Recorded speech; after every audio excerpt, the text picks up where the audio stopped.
my artwork is Bottom Arts 2023, which was an exhibition with the only prerequisite of a rejection notice from Top Arts 2023.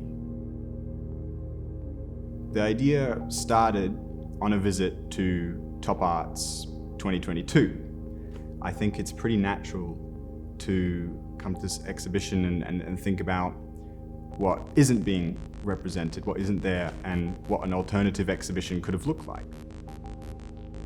A major point of reference that I had throughout all the decisions I was making was an exhibition which happened in the 1860s, which was a response to the Paris Salon at the time, which was very conservative and very much looking for a certain kind of style, and with all these impressionists and sort of post-realists coming out of the woodwork at that time, there were heaps of artists being rejected, and they decided to create this counter-exhibition called the Salon de Refusés, or the exhibition of rejects. And out of this exhibition actually came some of the most huge figures of that entire century. You know, Pissarro, Monet, and most famously, Manet with his painting, Luncheon on the Grass. And so all the branding for Bottom Arts features this tiny detail from Luncheon of the Grass.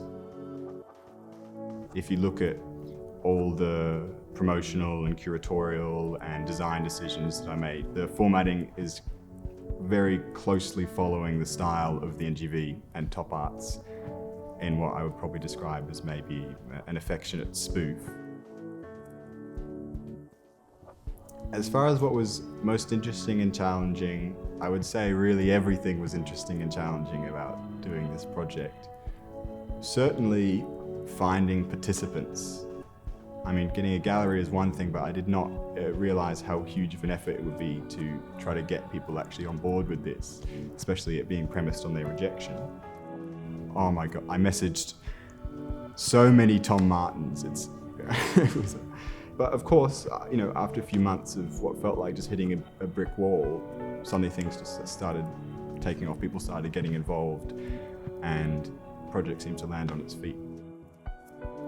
A piece of advice I would give is that even though sometimes there's a pressure to ham-fist some concept or premise into your work, I think that notion distracts from the fact that there are already fascinating and coherent and intelligible and real concepts underlying what you're already doing.